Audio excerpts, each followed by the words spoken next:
Anies Muhaimin bikin gempar. Kehadiran Anies Muhaimin bikin gempar tidak saja di internal KPP, apalagi di pihak sebelah calon lawan kompetisi. Bedanya di gempar internal KPP, Anies Muhaimin selalu membawa anugerah dan berkah enlightenment pencerahan kemenangan. Sebaliknya, di pihak lawan membawa blinding berbuah runyam, kegerahan, kepanikan, dan kekalang-kabutan cikal kekalahan. Kegemparan Amin bukan mengundang rusuh atau anarki. Itulah gempar yang digagas, adalah singkatan dari Gerakan Menang Satu Putaran. Oleh KPP mulai dipersiapkan lebih dini, dicanangkan dan dipancangkan panji-panji sebagai strategi pemenangan Anies Muhaimin di Pilpres 2024. Gerakan Menang Satu Putaran atau Gempar dikomponeni oleh 3 pilar utama kokoh dan solid. Pertama, bertumpu pada mesin kendaraan politik koalisi partai-partai di KPP di seluruh Indonesia, bergerak bersama, mengkolaborasi, merealisasikan peraihan kemenangan dalam peta politikal captive maupun di floating mass dan swing voter. Kedua adalah kesatuan pergerakan koalisi partai-partai de facto kuning, hijau, dan biru di level grassroots sebagai representasi perlawanan akar-akar rumputnya terhadap elit partai yang feodalistik di Partai Golkar, PAN, dan P3 di bawah satu komando sekber kuning, hijau, biru di seluruh Indonesia.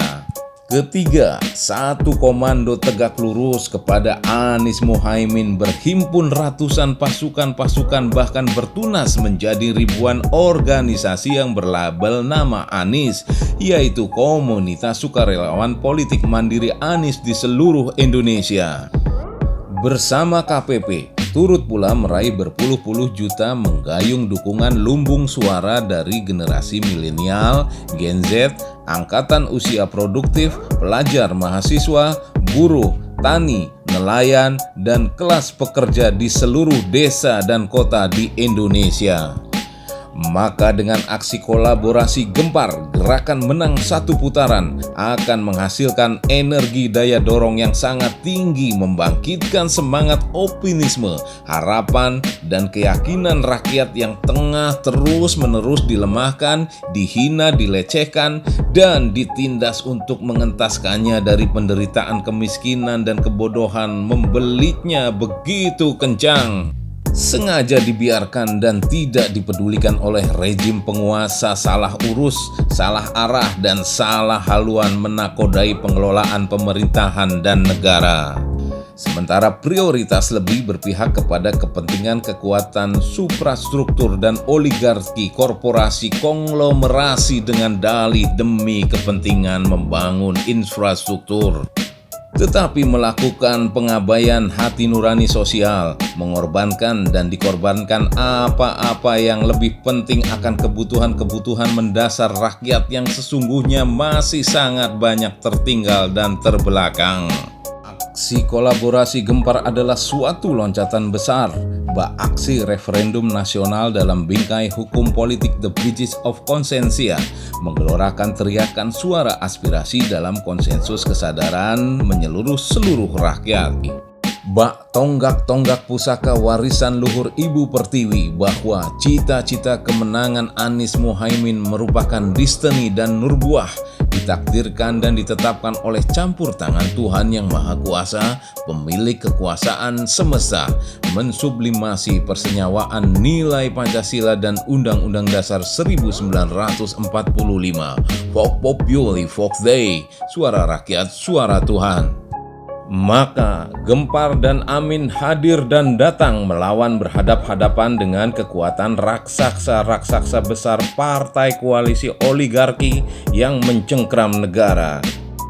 Lembaga-lembaga dan komisi-komisi tinggi dari DPR, MK, MA hingga KPU dan Bawaslu yang dengan tangan-tangan kotor kecurangannya turut menginfluencer jalannya penyelenggaraan pemilu dan pilpres yang sudah dipastikan tidak akan jujur, adil, serta independen. Bahkan kelembagaan presiden menjadi rejim penguasa tertinggi jauh-jauh hari dengan tanpa rasa malu, tidak patut dan tidak santun telah terang-terangan melakukan upaya cawe-cawe politik yang jelas-jelas melanggar dan menabrak konstitusional. Ini lebih sangat membahayakan adalah turut campur tangan bermain politik kekuatan para oligarki korporasi konglomerasi, menebarkan kelicikan cara-cara kotor melakukan kampanye hitam money politik.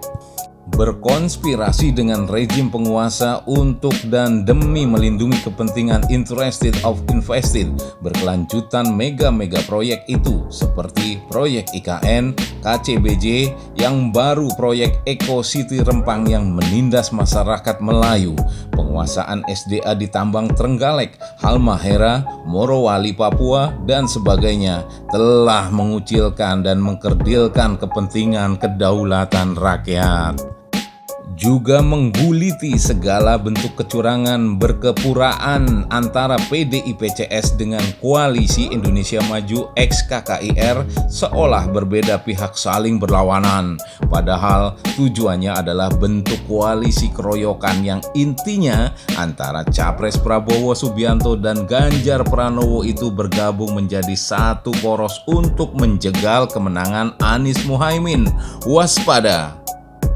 Akhirnya, aksi kolaborasi gempar dengan menempuh kemenangan pasangan Anies Muhaimin di angka 50+1% adalah suatu bukti faktual yang kelak akan menjadi rekam jejak nyata sejarah.